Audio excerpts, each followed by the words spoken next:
नमस्कार बच्चों, माध्यमिक शिक्षा विभाग उत्तर प्रदेश के ई लर्निंग प्रोग्राम में आप सभी का स्वागत है।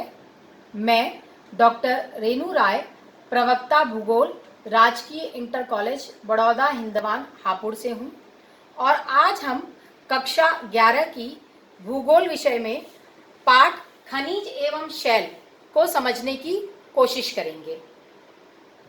पाठ की शुरुआत करने से पहले आइए हम जानते हैं कि इस पाठ को पढ़ने के बाद आप क्या क्या जान सकेंगे और क्या क्या समझ सकेंगे।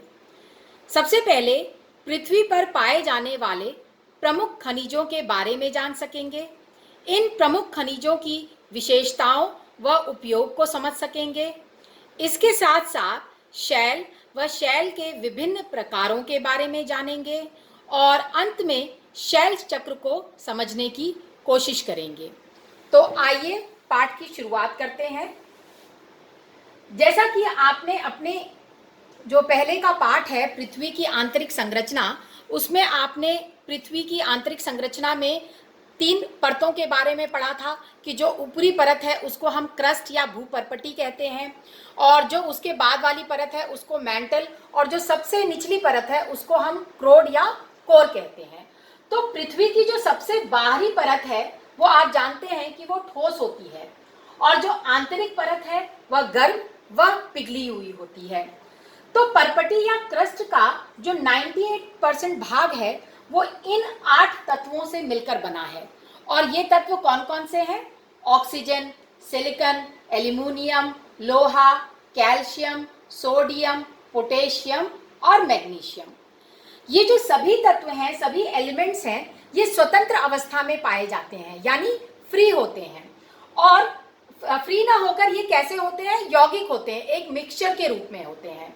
और आपको ये जानकर बड़ा आश्चर्य होगा कि पृथ्वी पर लगभग 2000 प्रकार के खनिज पाए जाते हैं, परंतु हमें अपने इस पाठ में केवल इन 6 प्रमुख खनिजों के बारे में जानना है। और ये 6 प्रमुख खनिज कौन कौन से हैं? फेल्ड्सपर, क्वार्ट्ज, पायरैक्सीन, एम्फीबोल, माइका और ओलिवीन। तो आइए इन एक एक खनिजों के बारे में पढ़ते हैं। सबसे पहले फेल्ड्सपर। फेल्ड्सपर जो है वो सिलिकॉन और ऑक्सीजन मुख्यतः इसमें पाए जाते हैं और उसके साथ साथ सोडियम, पोटेशियम, कैल्शियम, एल्यूमिनियम आदि तत्व भी इसमें शामिल होते हैं। पृथ्वी का लगभग 50% भाग यानी आधा भाग जो है वो फेल्ड्सपर से बना हुआ है और इसका रंग जो है वो हल्का क्रीम और हल्का गुलाबी होता है। इसका उपयोग क्या है? इसका उपयोग अधिकतर चीनी मिट्टी के बर्तन व कांच बनाने में इसका उपयोग किया जाता है। जो दूसरा खनिज है वो है हमारा क्वार्ट्ज। क्वार्ट्ज जो है रेत व ग्रेनाइट का प्रमुख घटक है और इसमें सिलिका भी पाया जाता है। इसके साथ साथ यह कठोर खनिज है और पानी में अघुलनशील है, अर्थात पानी में ये सॉल्युबल नहीं है। इसका रंग कैसा है? श्वेत या रंगहीन है और इसका उपयोग हम रेडियो व रडार सिस्टम में करते हैं। जो दूसरा खनिज, तीसरा जो हमें पढ़ना है वो है पायरैक्सीन। पायरैक्सीन में कैल्शियम, एल्यूमिनियम, मैग्नीशियम, आयरन व सिलिका शामिल है। यह पृथ्वी का 10% हिस्सा जो है इससे निर्मित है। इसका रंग कैसा होता है? यह हरे या काले रंग का होता है और ये जो खनिज है पायरैक्सीन, ये उल्का पिंड में भी पाया जाता है। इसके बाद जो खनिज है वो है एम्फीबोल।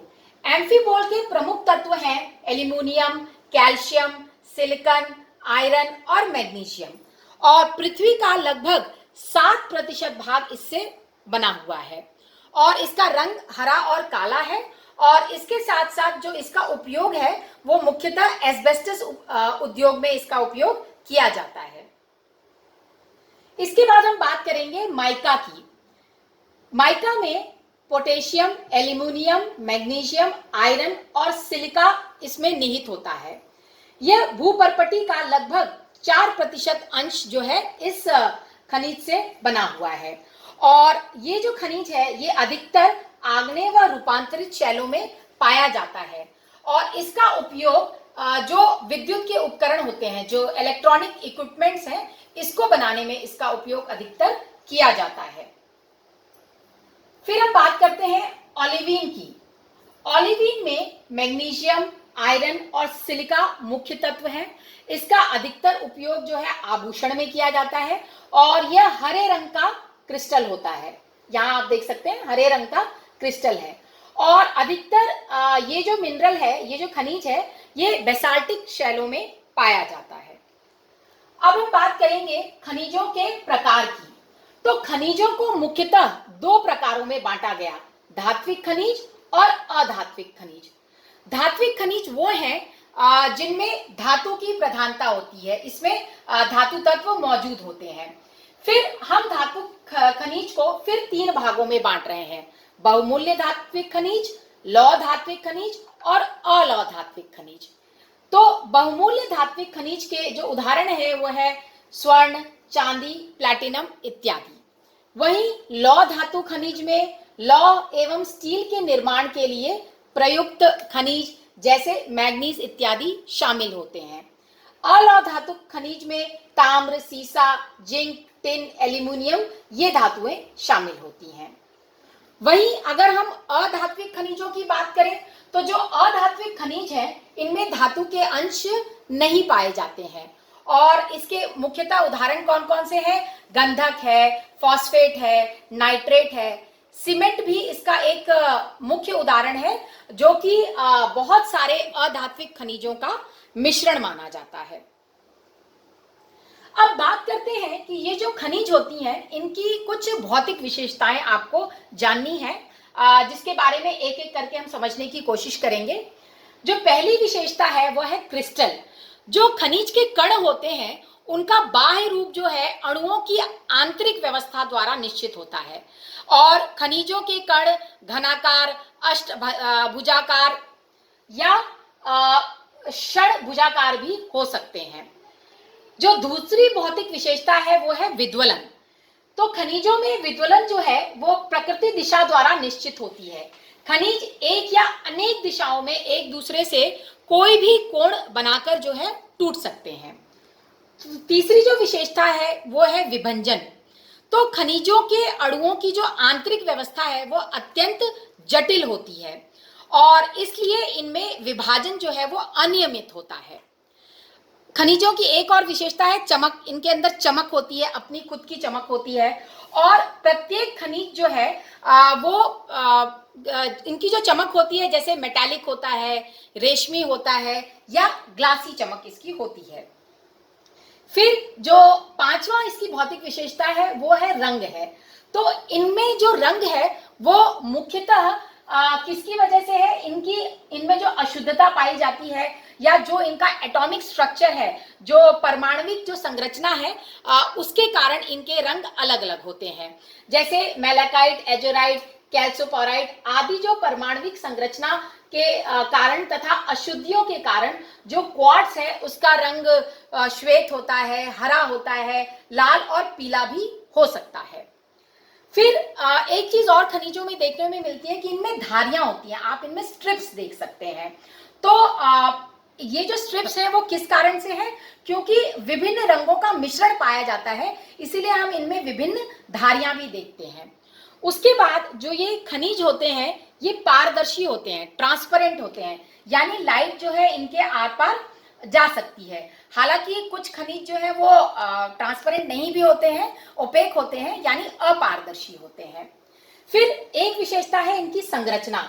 जो प्रत्येक खनिज होती है उसकी अलग अलग संरचना होती है और इसका निर्धारण इसकी क्रिस्टल की अवस्था पर निर्भर करता है। जैसी क्रिस्टल की अवस्था होगी उसी प्रकार की किसी भी खनिज की संरचना होगी। जो आखिरी इसकी भौतिक विशेषता है वो है कठोरता।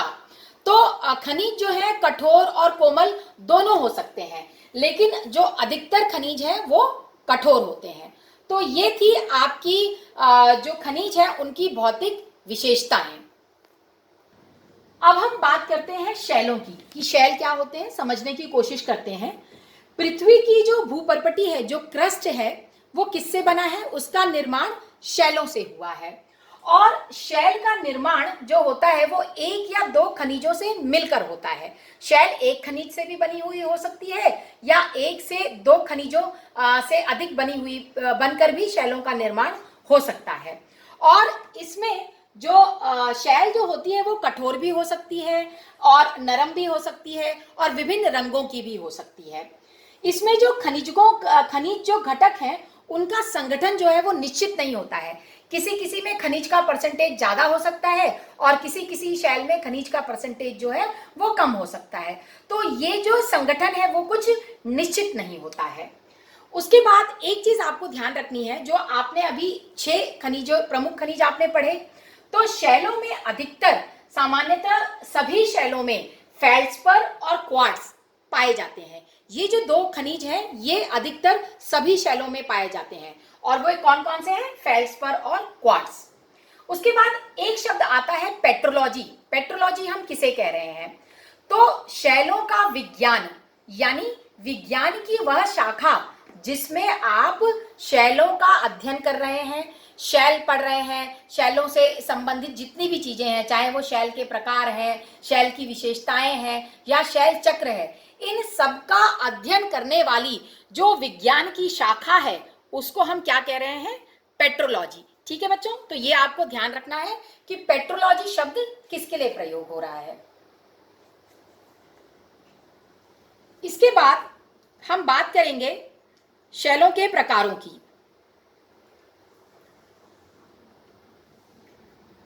भूपटल पर पाए जाने वाली शैलों को उनकी संरचना और गुणों के आधार पर हम मुख्यतः 3 भागों में बांटते हैं।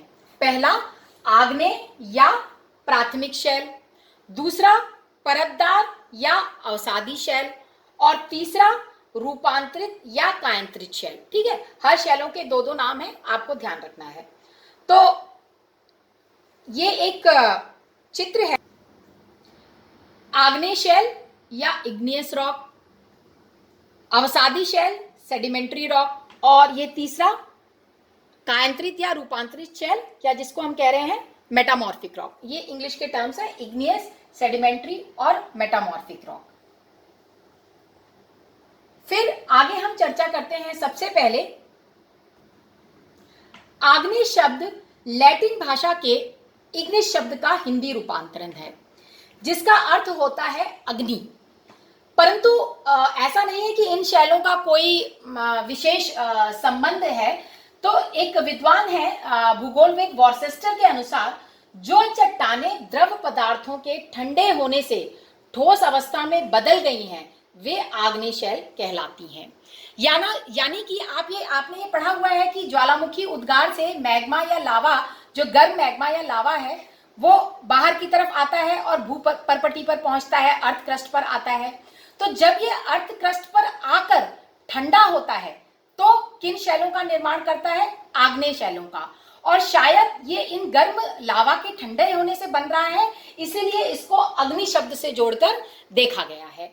तो भूपृष्ठ पर मिलने वाली शैलों में आग्नेय शैल जो है ये सबसे प्राचीनतम शैल है और इसीलिए इसे प्राथमिक शैल भी कहा जाता है, क्योंकि अन्य जो दूसरी शैलें हैं उनको जन्म देती है आग्नेय शैलें।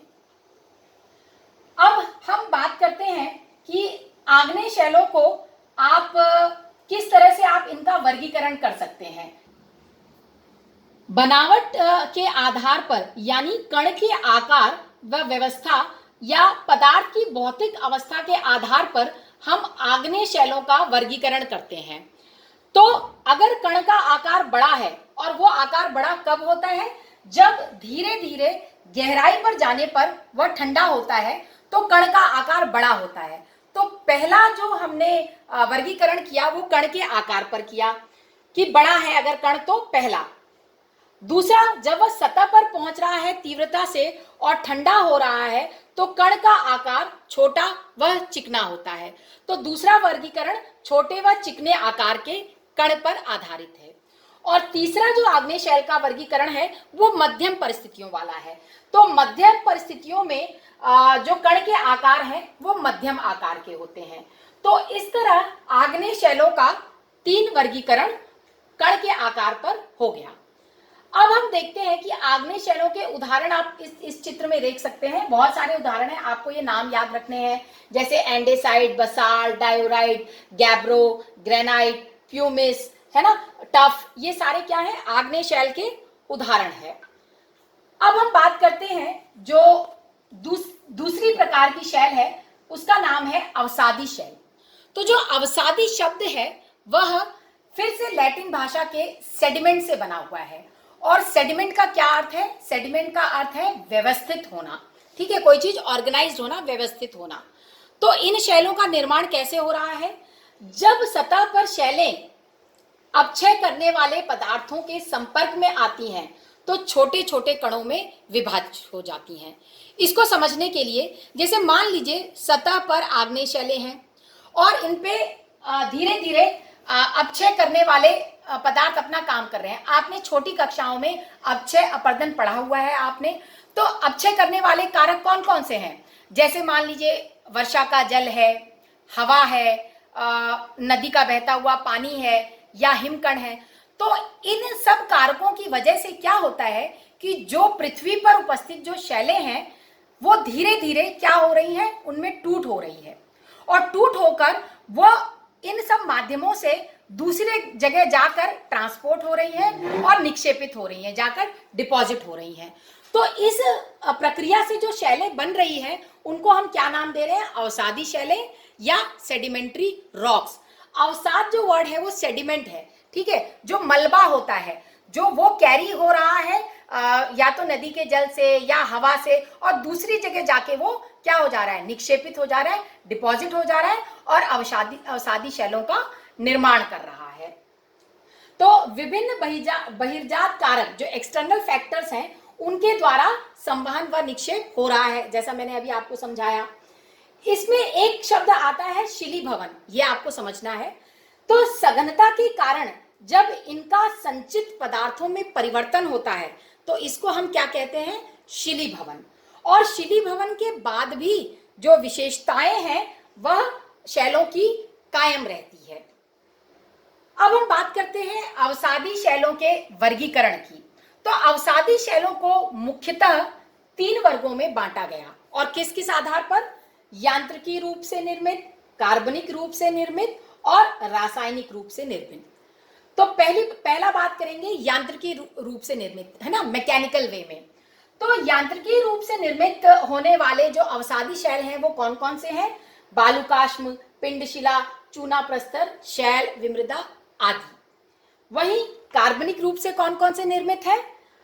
गिजराइट, खड़िया, चूना पत्थर, कोयला इत्यादि। और रासायनिक रूप से केमिकल जो प्रोसेसेस हो रहे हैं उसकी वजह से जो अवसादी शैल बन रहे हैं, चाहे वो पानी के जल की वजह से केमिकल प्रोसेस हो रहा है या ऑक्सीजन जब कांटेक्ट में आ रहा है हवा की वजह से, उसकी वजह से शैलों में परिवर्तन आ रहा है। तो जो अवसादी शैल बन रहे हैं वो कौन कौन से हैं? श्रृंगार प्रस्तर, चूना पत्थर, हैलाइट, पोटैश इत्यादि। कायांतरित शैल, जो तीसरे प्रकार की शैलें हैं उनका नाम है कायांतरित शैल या हम उसको कहते हैं रूपांतरित शैल और इंग्लिश में हम इसको कहते हैं मेटामॉर्फिक रॉक। जैसा नाम से ही पकड़ में आ रहा है, रूप में परिवर्तन, स्वरूप में परिवर्तन, नाम से ही आपको समझ में आ रहा है। तो ऐसी शैलें जिनके रूप में परिवर्तन हो रहा है, ऐसी आग्नेय एवं परतदार चट्टानें, परतदार हम अवसादी को बोल रहे हैं, तो आग्नेय और परतदार चट्टानें जिनका धरातल के नीचे ताप या दाब वृद्धि के कारण रूप बदल जाता है, उसको हम क्या कहते हैं? कायांतरित शैलें कहते हैं। और इस प्रकार कायांतरित चट्टानों का निर्माण पूर्व चट्टान के आयतन, उनके वॉल्यूम में चेंज हो रहा है, दाब में चेंज हो रहा है, प्रेशर में चेंज हो रहा है और तापमान में परिवर्तन होने के कारण, टेम्परेचर में परिवर्तन होने के कारण इन शैलों में चेंजेस आ रहे हैं। उदाहरण के लिए आग्नेय और तलछटी शैलों का ऊष्मा संपीड़न और विलयन द्वारा परिवर्तन होता है। उदाहरण कुछ रखेंगे आप दिमाग में, संगमरमर, स्लेट और ग्रेफाइट इसी के द्वारा उत्पन्न कायांतरित चट्टानें हैं और इन चट्टानों के रूप, रंग और आकार में इतना परिवर्तन हो जाता है कि आप मूल शैलों से इनका कोई भी कंपैरिजन नहीं कर सकते। यानी मूल शैलों की जो विशेषताएं हैं उससे ये टोटली डिफरेंट होती हैं। अब हम बात करते हैं कि ये जो कायांतरण हो रहा है, ये जो रूप में परिवर्तन हो रहा है, ये किन किन कारणों से हो रहा है। तो 3 कारणों से हो रहा है, तापमान से, संपीड़न एवं दबाव से एवं घोलन शक्ति से, सॉल्युबिलिटी से। तापमान से कैसे कैसे हो रहा है कि आपको पता है कि भूगर्भ का जो अत्यधिक तापमान है वह ज्वालामुखी उद्गार एवं पर्वत निर्माणकारी हलचलों को जन्म देता है और इस कारण से चट्टानों में क्या होता है, परिवर्तन होता है। हाई टेम्परेचर से चट्टानों में टूट होने लगती है, क्रैक पड़ने लगते हैं। दूसरा जो है संपीड़न एवं दबाव, प्रेशर की वजह से। तो कायांतरण में क्या है कि महाद्वीपों पर जो पर्वत निर्माणकारी बल एवं भूकंप आदि से चट्टानों पर भारी दबाव पड़ता है, प्रेशर पड़ता है, जिससे चट्टानें टूटती ही नहीं है बल्कि उनके रूप में भी परिवर्तन हो जाता है। तीसरा जो है घोलन शक्ति। तो जो वर्षा का जल है, जब आपको पता है कि वर्षा के जल में जब ऑक्सीजन और कार्बन डाइऑक्साइड मिला हुआ होता है तो इससे क्या होता है कि उसकी सॉल्युबिलिटी और ज्यादा बढ़ जाती है, उसकी जो घोलने वाली जो प्रॉपर्टी है वो और ज्यादा बढ़ जाती है और इसकी वजह से क्या होता है कि केमिकल इरोजन होता है, रासायनिक अपरदन होता है, जिसकी वजह से इन चट्टानों के स्वरूप में परिवर्तन होता है और हम ये मानते हैं कि ये कायांतरण का दूसरा। अब हम बात करते हैं कायांतरण के प्रकारों की कि कायांतरण किस किस प्रकार के होते हैं। तो कायांतरण मुख्यतः 2 प्रकार के होते हैं, गतिशील कायांतरण और ऊष्मीय कायांतरण। गतिशील कायांतरण हम किसे कहते हैं, विशेष रासायनिक परिवर्तन, टूटने व पिसने के कारण जब वास्तविक शैलों में जो ओरिजिनल शैल है, चाहे वो आग्नेय है या अवसादी है, उनमें जब यांत्रिक व्यवधान आता है, कुछ मैकेनिकल डिसरप्शंस आ रहे हैं, कुछ चेंजेस आ रहे हैं मैकेनिकल, और वह पुनः संगठित होने लगे, तो ऐसे कायांतरण को हम कहते हैं गतिशील कायांतरण। एक तो रासायनिक परिवर्तन हो रहा है और टूटने और पिसने के कारण मैकेनिकल चेंजेस आ रहे हैं ओरिजिनल शैल में, तो ये गतिशील कायांतरण है। उसके बाद ऊष्मीय कायांतरण, शैलों के पदार्थों में रासायनिक परिवर्तन हो रहा है और पुनः क्रिस्टलीकरण, उनके जो एटम्स हैं उनमें फिर से रीअरेंजमेंट हो रहा है हीट के कारण, ऊष्मा के कारण, तो उसकी वजह से जो चेंज हो रहा है उस चेंज को हम ऊष्मीय कायांतरण बोल रहे हैं। अब जो ऊष्मीय कायांतरण है इसके भी 2 प्रकार हैं, संपर्क कायांतरण और प्रादेशिक कायांतरण। अब समझते हैं कि संपर्क कायांतरण क्या होता है। शैलों का गर्म मैग्मा से संपर्क व उच्च तापमान में शैल के पदार्थों का पुनः क्रिस्टलीकरण। जब गर्म मैग्मा जो है वह परपटी पर आकर संपर्क में आ रहा है और उच्च तापमान की वजह से क्या हो रहा है, पुनः क्रिस्टलीकरण हो रहा है, रीअरेंजमेंट ऑफ एटम्स हो रहा है, तो ऐसे कायांतरण को हम क्या कह रहे हैं, संपर्क कायांतरण कह रहे हैं। फिर प्रादेशिक कायांतरण किसे कहा जा रहा है, जब उच्च तापमान और दबाव के कारण विवर्तनिक विकृतियां हो रही हैं, यानी प्लेट मूवमेंट के कारण जो शैलों के उसमें जो डिसफिगर हो रहा है, जो विकृतियां आ रही हैं, जो उसके शेप में चेंजेस आ रहे हैं प्लेट मूवमेंट के कारण, और उसके कारण फिर शैलों का जो क्रिस्टलीकरण हो रहा है, तो उसको हम कह रहे हैं प्रादेशिक कायांतरण। तो ये ऊष्मीय कायांतरण के 2 प्रकार थे।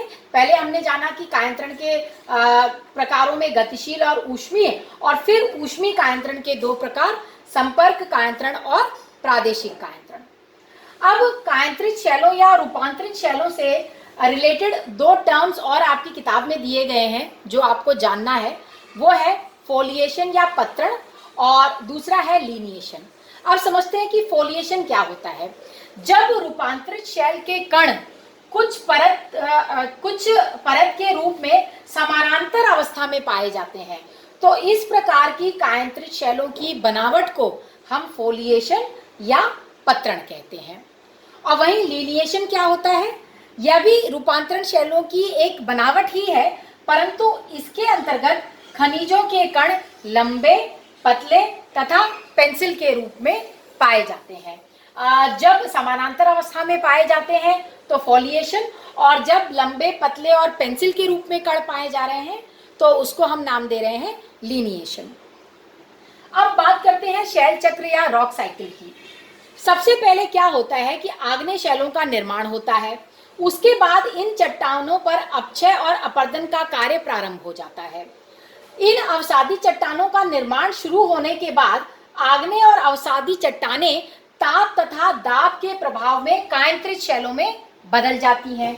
फिर ये चट्टानें अधिक गहराई में जाने के बाद पिघलने के कारण वापस आग्नेय चट्टानों में बदल जाती हैं और इस प्रकार ये शैलें अपना रूप जो है वो बदलती रहती हैं। तो ये जो प्रक्रिया है, कौन सी प्रक्रिया, जिसमें एक वर्ग की चट्टानें दूसरे वर्ग की चट्टानों में बदल रही हैं, चाहे कारण कुछ भी हो, इस सतत चलने वाली प्रक्रिया को हम क्या नाम दे रहे हैं, शैल चक्र। और इसमें इस प्रक्रिया में पुरानी शैलें नई शैलों में परिवर्तित हो रही हैं, तो इसको हम नाम दे रहे हैं शैल चक्र। इसको आप इस डायग्राम से भी समझ सकते हैं कि मैग्मा जब ठंडा हुआ पृथ्वी की सतह पर आकर तो आग्नेय शैलों में बदला, इस पे जब अपक्षय अपरदन की प्रक्रिया हुई और शीलीभवन का प्रोसेस हुआ तो अवसादी शैलों में परिवर्तित हुआ। अवसादी शैलें फिर कायांतरण के विभिन्न कारणों की वजह से कायांतरित शैलों में परिवर्तन हुई और फिर कायांतरित शैलें गलन की वजह से मैग्मा में बदली और मैग्मा फिर ठंडा होकर आग्नेय शैलों में बदला। तो ये जो पूरा चक्र है ये पूरा इंटरकनेक्टेड है। तो इसको हम कह रहे हैं, एक शैल का दूसरे शैल में परिवर्तित होने की क्रिया को हम कह रहे हैं क्या, शैल चक्र। ये डायग्राम से आप बहुत अच्छे से समझ सकते हो। तो बच्चों इस तरह से ये पाठ यहीं समाप्त होता है और एक बार पाठ को पूर्ण करने से पहले एक बार मैं आपको रिवाइज करा देती हूँ कि आज हमने क्या क्या पढ़ा। तो सबसे पहले हमने ये जाना कि जो हमारी पृथ्वी है वो बहुत लगभग 8 तत्वों से मिलकर बनी हुई है और इन 8 तत्वों का आपने नाम जाना। इसके साथ साथ आपने ये भी जाना कि जो हमारी पृथ्वी पर कम से कम 2000 प्रकार के खनिज पाए जाते हैं, परंतु इस पाठ में आपको 6 प्रमुख खनिजों के बारे में पढ़ना था। उनकी विशेषताएं आपने जानी, उनका क्या उपयोग है ये आपने जाना और इसके साथ साथ आपने ये भी जाना कि जो खनिज हैं वो 2 प्रकार के होते हैं, धात्विक खनिज और अधात्विक खनिज। आपने दोनों के अंतर को समझा और इन दोनों के विभिन्न उदाहरणों को भी आपने जाना। उसके बाद आपने ये जाना कि हम शैल किसे कहते हैं और शैल किस प्रकार बनती है, उनकी क्या विशेषताएं होती हैं और शैल जो है वो कितने प्रकार की होती हैं। मुख्यतः 3 प्रकार की होती हैं, आग्नेय, अवसादी और कायांतरित या रूपांतरित शैल। आपने इन तीनों शैलों की विशेषताएं जानी, इन विशेषताओं के आधार पर आप तीनों शैलों में अंतर कर सके और इनके उदाहरणों को भी जाना और आखिर में आपने शैल चक्र समझा कि किस प्रकार एक शैल जो है वो दूसरी शैल में परिवर्तित हो रही है। गृहकार्य के रूप में बच्चों आप शैल चक्र का चित्र बनाएंगे और शैल चक्र को समझने की कोशिश करेंगे। तो मुझे उम्मीद है कि आपको ये पाठ अच्छे से समझ में आया होगा। धन्यवाद।